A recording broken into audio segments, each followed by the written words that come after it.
નમસ્તે વિદ્યાર્થી મિત્રો, ગયા વખતે આપણે ચાક ગતિ વિશેની પૂર્વ ભૂમિકા જેને કહી શકાય એવા બે સદિશોના સદિશ ગુણાકારનો અભ્યાસ કર્યો. એ પહેલા આપણે જો ચેપ્ટરની વાત કરીએ તો એનું ટાઇટલ છે કણોના તંત્રો અને ચાક ગતિ. કણોના તંત્રમાં n કણોના બનેલા તંત્ર માટે દ્રવ્યમાન કેન્દ્ર, દ્રવ્યમાન કેન્દ્રનો વેગ, દ્રવ્યમાન કેન્દ્રનો પ્રવેગ, દ્રવ્યમાન કેન્દ્રનું રેખીય વેગમાન અથવા તો કણોના તંત્ર માટેનું રેખીય વેગમાન, એ 3-4 અગત્યના મુદ્દાઓ છે એની ચર્ચા કરવાની આવે છે. અને ત્યારબાદ જે ભૌતિક વિજ્ઞાનમાં ખૂબ અગત્યની એક ગતિનો ભાગ છે ચાક ગતિ, એનો અભ્યાસ કરવાનો આવે છે. તો આપણે જે બીજો વિભાગ ચાક ગતિ છે એ આજે શરૂ કરવા જઈ રહ્યા છીએ. અને તેના પહેલા પ્રસ્તાવના રૂપે જે 7.1 ટોપિક તમને ટેક્સ્ટ બુકમાં આપેલો છે કે ચાક ગતિ એ શું છે, દ્રઢ પદાર્થ કોને કહેવાય, અને એના પછી આપણે જે 7.6 નંબરનો ટોપિક છે, પહેલો ટોપિક કોણીય વેગ અને કોણીય પ્રવેગ અથવા તો કોણીય વેગ રેખીય વેગ વચ્ચેનો સંબંધ, એનો અભ્યાસ કરવાનો થશે. તો એક મારી રિક્વેસ્ટ તમને એ છે કે સૌપ્રથમ 7.1 ટોપિક છે એ વાંચી જવો, અને એ વાંચ્યા પછી આ વિડિયો લેક્ચર જે તમે જોઈ રહ્યા છો એ તમારે જોવાનો. કેમ કે જે કંઈ પણ આપણે ચર્ચા કરીએ છીએ એ 7.1 જો તમે વાંચેલું હોય તો તમને સમજવામાં વધુ સહેલું પડશે.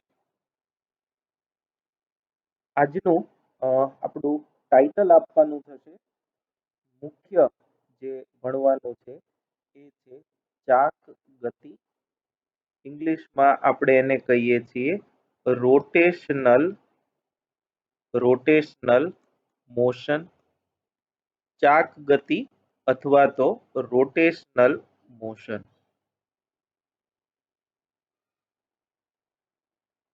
તો એની પહેલા આપણી પાસે એક સમજૂતી હોવી જોઈએ દ્રઢ પદાર્થની. તો પહેલા દ્રઢ પદાર્થ કોને કહેવાય એ આપણે જોઈ લઈએ. તો જે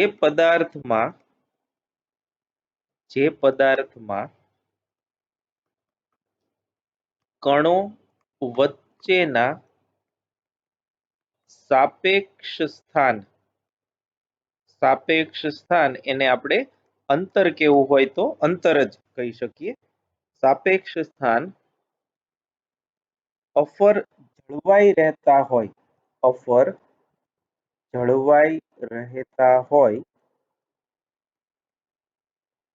તો આવા પદાર્થને દ્રઢ પદાર્થ કહી શકાય. હવે અફર અહીંયા એક શબ્દ છે, એને તમે નિયરલી અચળ જેવો સમજી શકો છો. એટલે આ બોલાય છે આવી રીતે, અફર એટલે ફરે નહીં તેવા. તમે ગુજરાતી ભાષાનો જો અભ્યાસ કરો તો આપણને ખબર છે કે અ શબ્દ આગળ લાગે એટલે એનો વિરોધાર્થી થયું. તો ફરી શકે એવા હોય તો એને આપણે ફરી શકે એવા જ કહીએ છીએ, પણ જો ન ફરી શકે એવા હોય તો આપણે એને અફર એવું શબ્દ આપીએ છીએ. તો એવો પદાર્થ કે જેમાં કણો વચ્ચેના સાપેક્ષ સ્થાન, ધારો કે ઘણા બધા કણો હોય, આપણે દ્રવ્યમાન કેન્દ્રનો અભ્યાસ કર્યો એમાં પણ એવું જોયું હતું કે એમાં ઘણા બધા કણો છે એ જુદા જુદા સ્થાને ગોઠવાયેલા હોય. એમાં કોઈ પણ બે કણ વચ્ચેનું જે અંતર છે અથવા તો એ કણનું સ્થાન છે એ સમય સાથે એનું એ જ રહેતું હોય, કોઈ ફેર ન પડતો હોય, તો એવા પદાર્થને દ્રઢ પદાર્થ કહી શકાય. અને વ્યવહારમાં ઘન પદાર્થોને દ્રઢ પદાર્થ તરીકે લેવામાં આવે છે. એટલે આપણે ઘન પદાર્થ હોય એને તે દ્રઢ પદાર્થ તરીકે લઈએ તો વાંધો ન આવે, કેમ કે પ્રવાહી અને વાયુમાં કણો વચ્ચેના અંતરો છે બદલાતા રહેતા હોય. ઘન જે છે એમાં પણ બદલાતા હોય છે, પણ એ નજીવા બદલાય છે. એટલા માટે આપણે ઘન પદાર્થને દ્રઢ પદાર્થ તરીકે લઈ શકીએ. એટલે આ પહેલી સમજૂતી તમને હોવી જોઈએ. નેક્સ્ટ જે બીજો મુદ્દો છે એ છે ચાક ગતિ. તો ચાક ગતિ છે એ કોને કહેવાય એ એક આપણે જોઈ લઈએ. જો કોઈ કણ કે પદાર્થ એક નિશ્ચિત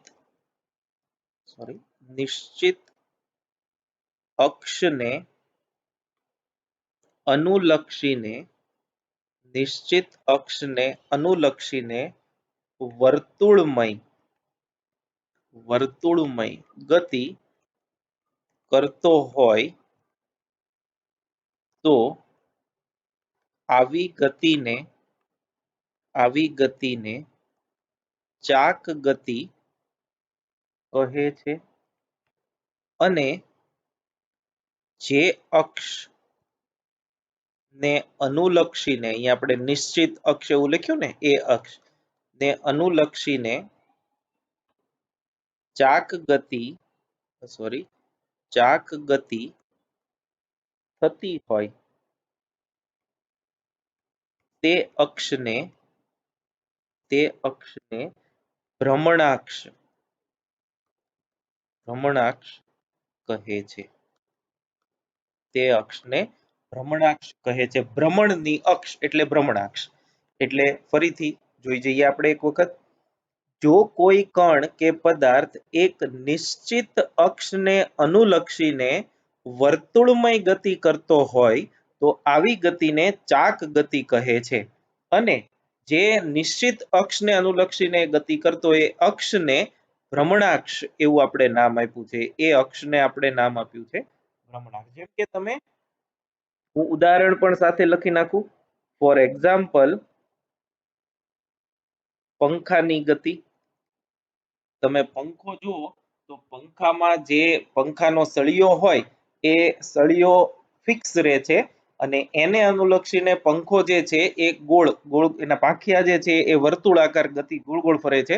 એટલે વર્તુળાકાર ગતિ કરે છે એમ કહેવાય. પછી બુકમાં જે આપ્યું છે એ જ હું લઉં છું. કુંભારના ચાકની ગતિ. તમે ટેક્સ્ટ બુકમાં આકૃતિ જોશો એટલે ખબર પડી જશે. કુંભારનો ચાકડો જે હોય એ ચાક ગતિનું જ એક ઉદાહરણ છે. પછી ચકડોળની ગતિ. તમે મોટું ચકડોળ છે મેળાઓમાં જોયું હોય તો એમાં જે ચકડોળ ઊભું ચકડોળ હોય એ બધું તમને વિઝ્યુલાઇઝ થાય. તો એ જે છે એની ગતિ જે આપણે લઈએ છીએ પણ ચાક ગતિનું એક ઉદાહરણ છે. તો ચાક ગતિમાં એક અક્ષ છે ફિક્સ હોય અને એ અક્ષને અનુલક્ષીને પદાર્થ જે છે એ નિયમિત ગતિ કરતો હોય છે. તો ધારો કે આપણે સમજવા માટે આ એક પદાર્થ લઈએ.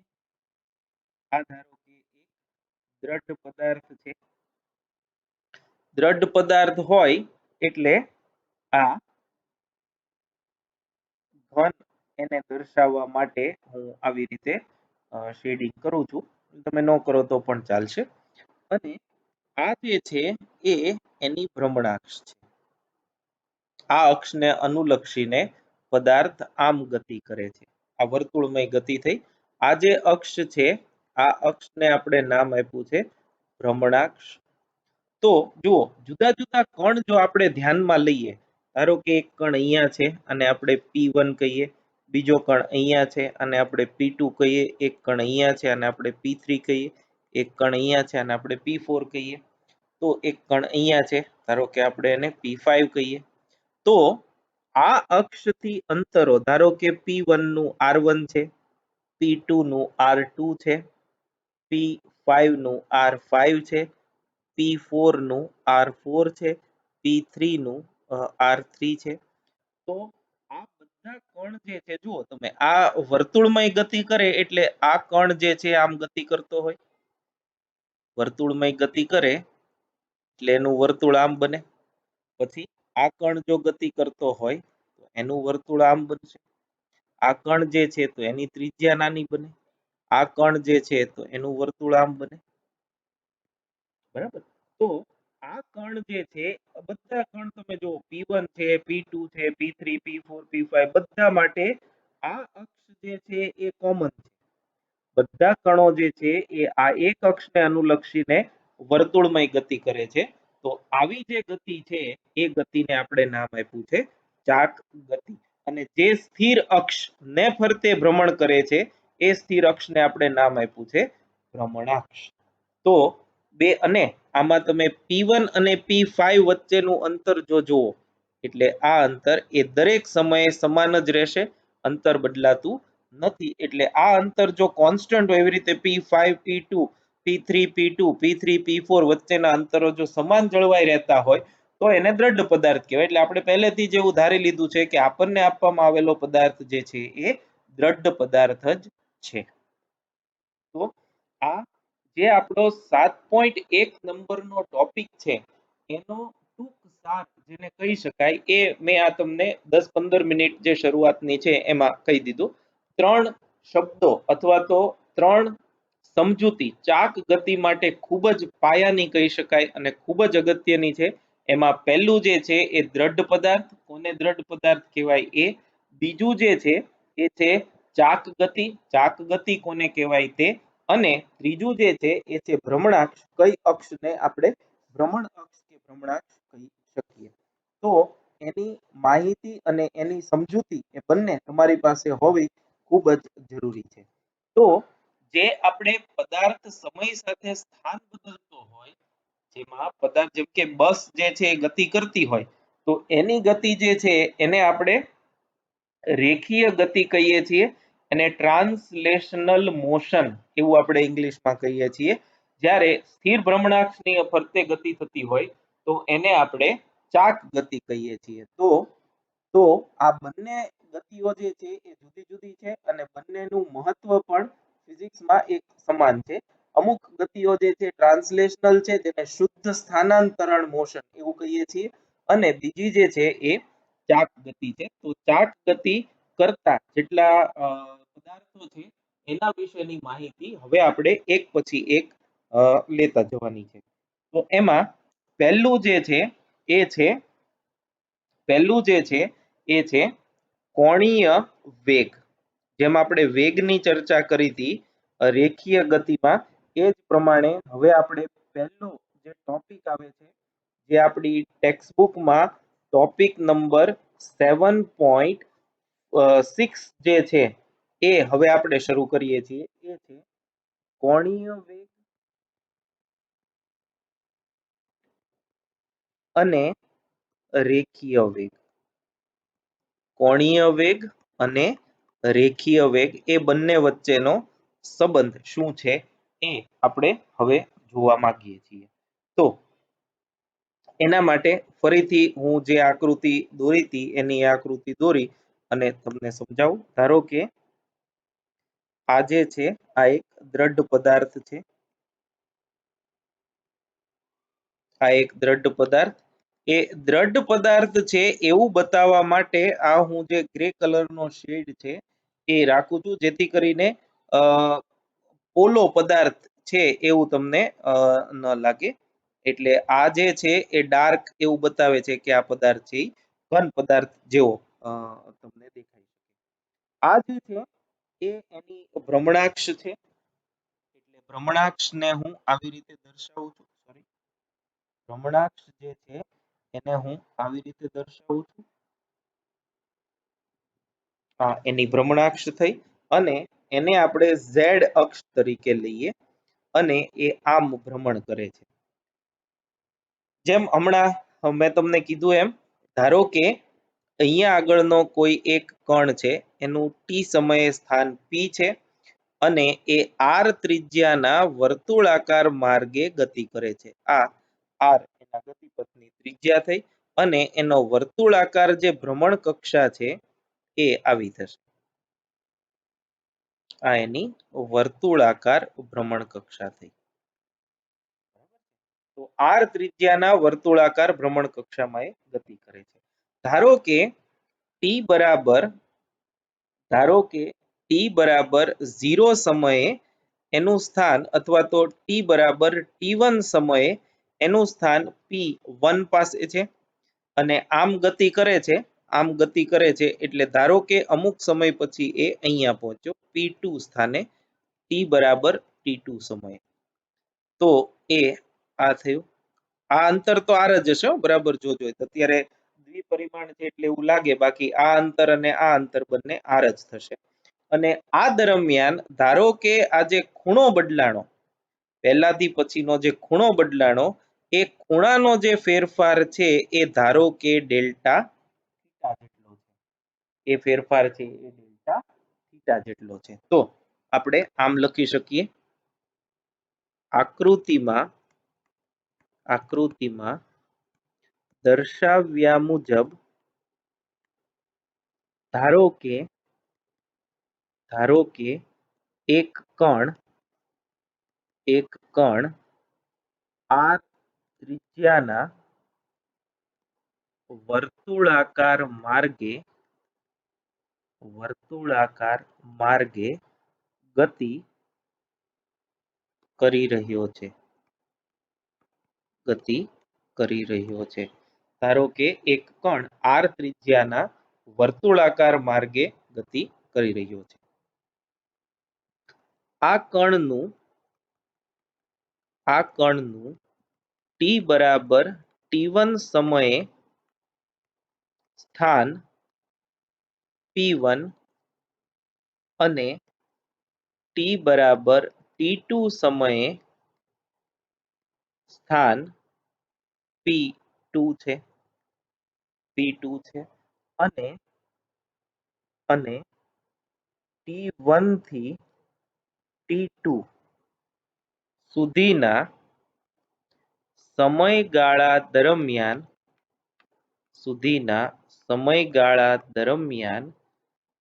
તેના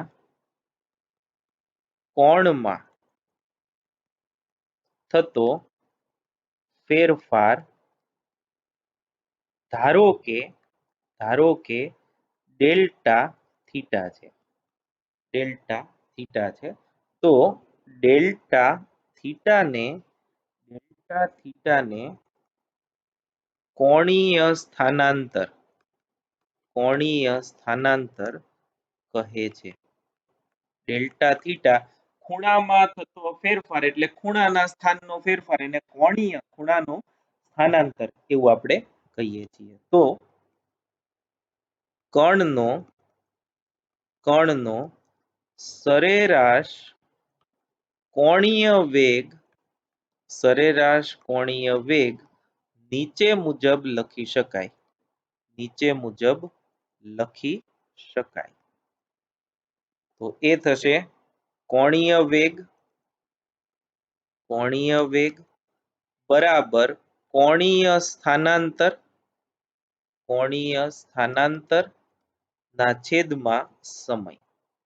હવે જો તમે રેખીય ગતિ સાથે સરખામણી કરતા જજો, આપણે ત્યાં વેગ અને પ્રવેગ જોયું હતું એ જ રીતે આમાં છે, પણ અહીંયા ખૂણાનો ફેરફાર થાય છે એટલે કોણીય સ્થાનાંતરના છેદમાં સમય કરો એટલે એ તમને કોણીય વેગ આપે છે. ધેરફોર સરેરાશ કોણીય વેગ એને આપણે એવરેજ ઓમેગા એમ કહેશું.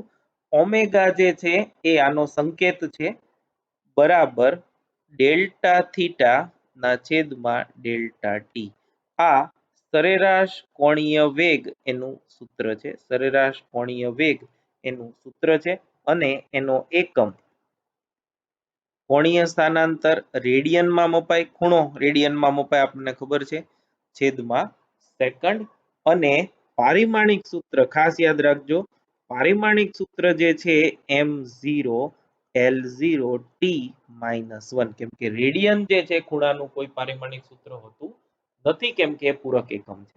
તો રેડિયન પ્રતિ સેકન્ડ એ કોણીય વેગ એનો સૂત્ર થયું. તો હવે આપણને ખબર છે સરેરાશ કેમ મેળવવાનું. ઉપરોક્ત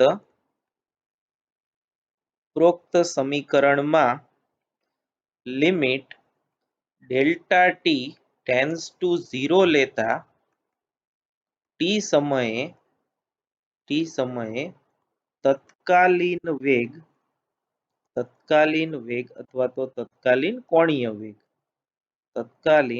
કોણીય વેગ મળે છે. Therefore ઓમેગા બરાબર limit delta T tends to 0 delta theta by delta T. અને હવે તમે ખૂબ સારી રીતે જાણો છો, આપણે ઘણી બધી વાર આની ચર્ચા કરી છે કે લિમિટ તમે લ્યો એટલે ડેલ્ટા છે એ વિકલનમાં ફરી જાય ડી થીટા બાય ડીટી. તો આના પરથી ઓમેગા બરાબર ડી થીટા બાય ડીટી એ તત્કાલીન કોણીય ઝડપ અથવા તો ખાલી કોણીય ઝડપ એનું સૂત્ર છે એમ કહેવાય. Delta theta by delta t એ લો તોય વાંધો નથી, અને તત્કાલીન કે તાત્ક્ષણિક કોણીય વેગ માટે તમે આ સમીકરણ લખો તો પણ વાંધો નથી. બે એકના એક જ સમીકરણો છે. તો હવે એમાં ને એમાં આગળ જોઈએ. ઓમેગા બરાબર ડી થીટા બાય ડી. અહીંયા એક બાબતની નોંધ લેવી ખાસ જરૂરી બને છે, એ આ છે, એ હું હાઇલાઇટ કરીને બોલ્ડ લખું છું. કોણીય વેગ ઓમેગા એ સદિશ રાશિ છે. કોણીય વેગ ઓમેગા જે છે એ સદિશ રાશિ છે. એ ખાસ તમને ખ્યાલ હોવો જોઈએ. બુકમાં પણ એવું લખ્યું છે કે એની આપણે ચર્ચા નહીં કરીએ, સાબિતી વગર એ સ્વીકારશું કે કોણીય વેગ એ સદિશ રાશિ છે. અને કોણીય વેગ ની દિશા, કોણીય વેગની દિશા જે તરફ પદાર્થ ચાક ગતિ કરતો હોય, પદાર્થ કે કણ, તમે પદાર્થની બદલે આપણે અહીંયા કણની વાત કરી છે તો કણ પર ચાલે, ચાક ગતિ કરતો હોય તે દિશામાં જમણા હાથ ની આંગળીઓ વાળતા અંગૂઠો જે દિશામાં રહે તે દિશા લેવામાં આવે છે. હવે આના માટે તમારે જો વધારે થોડું સમજવું હોય તો ટેક્સ્ટ બુકમાં તમારે જોવું પડશે આકૃતિ નંબર 7.17 એ એન્ડ બી. આ બંને આકૃતિ ખાસ જોઈ લેજો. પેજ નંબર તમને આપી દઉં છું, પેજ નંબર છે 153. ટેક્સ્ટ બુક ખોલી પેજ નંબર 153 પર જવાનું. એમાં જે કોણીય વેગ છે એ શા માટે સદિશ છે અને શુદ્ધ ટ્રાન્સલેશનલ મોશન જે છે એટલે કે આપણી રેખીય ગતિ અને ચાક ગતિમાં જે ઓમેગા છે એનો શું મહત્વ છે એ તમને આપેલું છે. પણ એમાં સમઘડી અને વિષમઘડી દિશામાં જે મેં તમને કીધું અંગૂઠો ફેરવવાનું, એનું એમણે સ્ક્રૂના સંદર્ભમાં સમજાવ્યું છે. પણ અંગૂઠો જે છે એનાથી જે સમજણ છે એ વધુ સહેલી પડશે. સમઘડી કે વિષમઘડી દિશામાં કેવી રીતે લેવું એ તમે એક વખત એ વાંચી જશો એટલે તમને ખ્યાલ આવી જશે. બીજું એમાં ને એમાં તમને તમારે બીજું એક લખવાનું છે, એ આ છે, કણના રેખીય વેગ અને કોણીય વેગ વચ્ચેનો સંબંધ નીચે મુજબ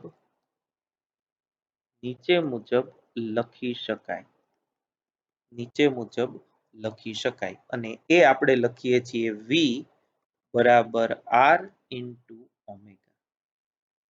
v બરાબર r ઇન્ટુ ઓમેગા. અહીંયા તમે જુઓ તો ઓમેગા જે છે એ તમને આને લંબ એટલે કે જે દિશામાં z હોય એ જ દિશામાં ઓમેગા મળશે. તમે આને આમ સર્કલ બનાવો આમ, તો આના જમણા હાથની આંગળીઓ વાળો તો અંગૂઠો જે છે z દિશામાં રહેશે. અને વેગ એ તમે જાણો છો, વેગ તમારે ગોતવો હોય તો એ કઈ દિશામાં હોય, જે તે બિંદુએ સ્પર્શકની દિશામાં. આ જે છે એ વેગની દિશા થઈ.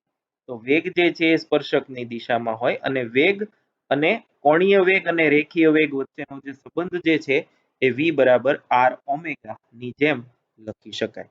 હવે આ જે છે આને આપણે કહી દઈએ સમીકરણ નંબર 1. તો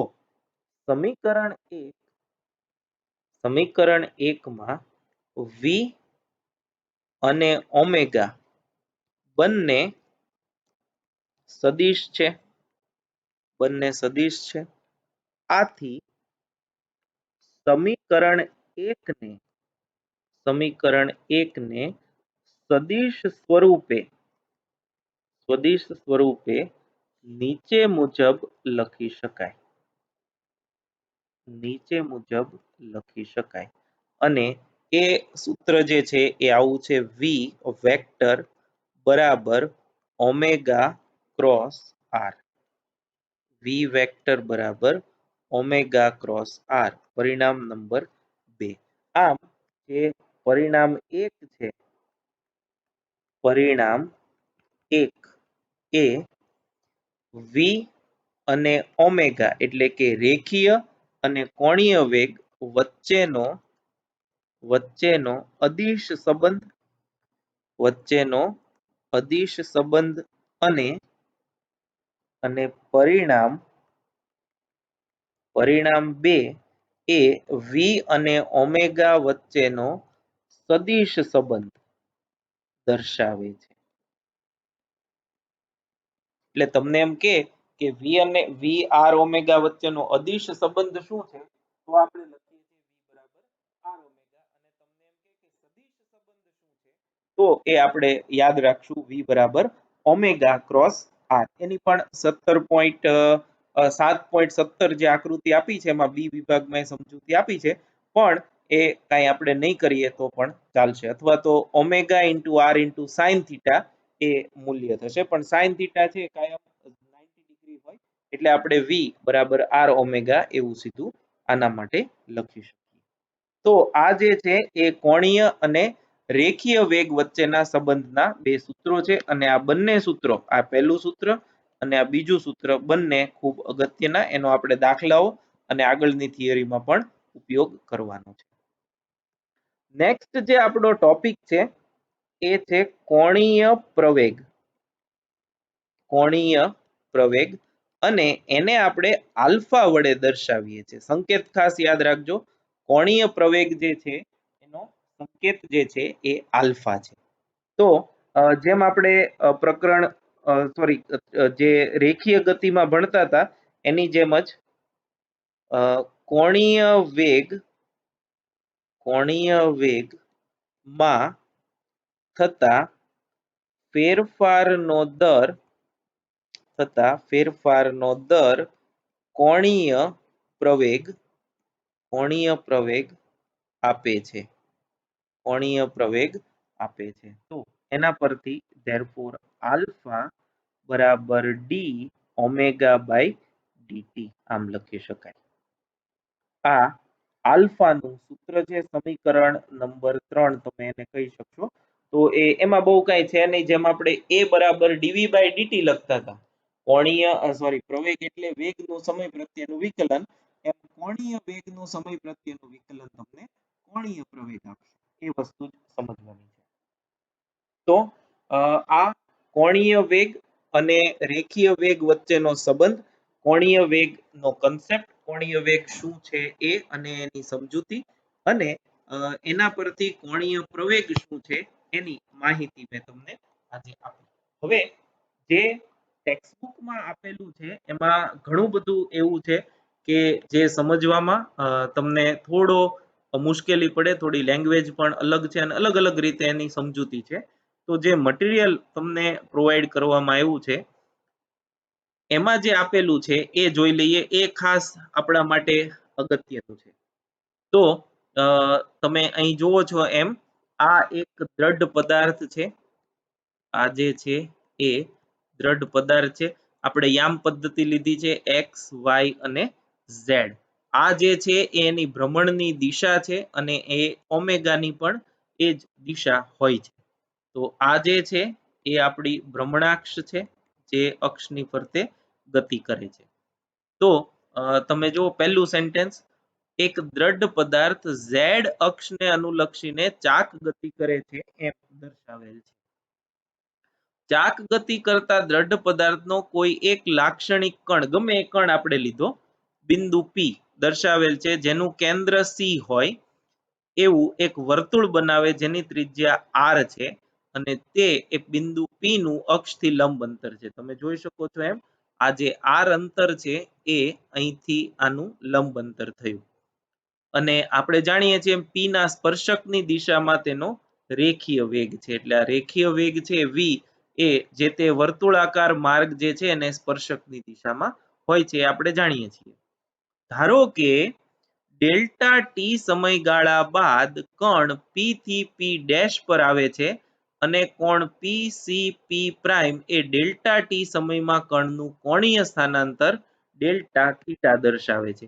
એટલે આ કણ આમ ચાક ગતિ કરતો કરતો અહીંયા આવ્યો એટલે આ આટલો ખૂણો જે છે એ એને બનાવ્યો. આ ખૂણો જે બનાવ્યો એ ખૂણાને આપણે એમણે અહીંયા કીધું છે ડેલ્ટા થીટા. તો ડેલ્ટા થીટા જે છે, ડેલ્ટા થીટા આને આપણે કહીએ છીએ કોણીય સ્થાનાંતર. કોણીય સ્થાનાંતર. તો એ તમને અહીંયા આપેલું છે ડેલ્ટા થીટા એ ડેલ્ટા ટી સમયમાં કણનું કોણીય સ્થાનાંતર દર્શાવે છે. અને આપણે જાણીએ છીએ એમ એકમ સમયમાં કણે કરેલ કોણીય સ્થાનાંતરને કણનો કોણીય વેગ કહે છે. જે આપણે રેખીય વેગની વ્યાખ્યા આપી હતી જ મુજબ એકમ સમયમાં કણે કરેલું સ્થાનાંતર એટલે એનો વેગ, એમાં કોણીય સ્થાનાંતર તમે લો તો જે મળે એને આપણે કોણીય વેગ કહેશું. તો ડેલ્ટા ટી સમયગાળા દરમિયાન કણનું કોણીય સ્થાનાંતર ડેલ્ટા થીટા હોય તો સરેરાશ કોણીય વેગ delta theta by delta T અને એમાં limit delta T tends to 0 લેતા તત્કાલીન કોણીય વેગ મળે અને એ તત્કાલીન કોણીય વેગ એટલે ડી થીટા બાય ડીટી. એનો SI એકમ રેડિયન પ્રતિ સેકન્ડ, પારિમાણિક સૂત્ર મેં તમને કીધું એ મુજબ. હવે જુઓ રેખીય વેગની સમજૂતી. ડેલ્ટા ટી સમયગાળામાં કણ P થી P ડેશ પર આવે. આથી ડેલ્ટા ટી સમયમાં કણનું રેખીય સ્થાનાંતર કેટલું થાય તો કે P ડેશ ચાપ જેટલું. રેખીય સ્થાનાંતર કેટલું થયું તો જો આટલી ચાપ જેટલું રેખીય સ્થાનાંતર થયું. તો રેખીય વેગ કેવી રીતે મળે તો કે કાપેલું અંતર ભાગ્યા સમય. રેખીય વેગ એટલે કાપેલું અંતર ભાગ્યા સમય. તો કાપેલું અંતર ચાપ જેટલું, સમય તો ડેલ્ટા ટી છે અને ચાપ એટલે ત્રિજ્યા ગુણ્યા ખૂણો. તો r into delta theta by delta T અને delta theta by delta t એટલે ઓમેગા. એટલે v બરાબર r ઓમેગા એ રેખીય અને કોણીય વેગ વચ્ચેનો સંબંધ છે અને આ અદિશ સંબંધ છે એટલે આપણે એને અદિશ સંબંધ એવું કહેશું. અહીંયા લખેલું પણ છે v બરાબર r ઓમેગા એ રેખીય અને કોણીય વેગ વચ્ચેનો અદિશ સંબંધ છે. હવે આપણે એવું જાણીએ છીએ કે v પોતે સદિશ છે, r સ્થાન સદિશ પણ સદિશ છે એટલે ઓમેગા તો સદિશ જ હોય. એટલે રેખીય વેગ અને કોણીય વેગ વચ્ચેનો સદિશ સંબંધ પણ કંઈક હોવો જોઈએ અને એ સદિશ સંબંધ આપણે v બરાબર ઓમેગા ક્રોસ r તરીકે લખી શકીએ. અને આપણે એ નોંધો કે ઓમેગાની દિશા ધન z છે એટલે તમે ઓમેગા ક્રોસ r કરો એટલે સ્પર્શકની દિશા મળશે. કેમ કે r ત્રિજ્યા છે, ઓમેગા છે એને લંબ છે એટલે v ની દિશા જે છે એ હંમેશા સ્પર્શકની દિશામાં જ મળશે. એની વધારે સમજૂતી તમને ટેક્સ્ટબુકમાં આપેલી જ છે, પછી તમે એ જોઈ શકો છો. એટલે આટલું જે છે એ તમારે ખાસ કરવાનું આવે રેખીય વેગ અને કોણીય વેગ એની સમજૂતીમાં. ત્યારબાદ નાનકડો જે મુદ્દો છે એ છે રેખીય અને કોણીય પ્રવેગ. એટલે આપણે સામાન્ય રીતે અત્યારે કોણીય પ્રવેગની ચર્ચા કરીએ છીએ, જ્યારે કોણીય વેગમાનની ચર્ચા કરીશું ત્યારે આપણે ફરીથી કોણીય પ્રવેગ અને એના ઘટકો જે છે લંબ ઘટક, સમાંતર ઘટક, સ્પર્શકની દિશાનો ઘટક ને એ બધાની વિગતવાર ચર્ચા એ વખતે કરશું. તો આમાં નાનકડો એવો સેક્શન જ છે જેમ મેં તમને કીધું એમ એકમ સમયમાં કણના કોણીય વેગમાં થતા ફેરફારને કોણીય પ્રવેગ કહે છે. એટલે એ બહુ સિમ્પલ લોજિક છે. પ્રવેગ બરાબર વેગ ભાગ્યા સમય, આવું એક સૂત્ર આપણે ભણી જ ગયા છીએ. તો અહીંયા આગળ આપણે જો કોણીય પ્રવેગ લખીએ તો અહીંયા જે વેગ લેવાનો એ પણ કોણીય વેગ લેવો પડે.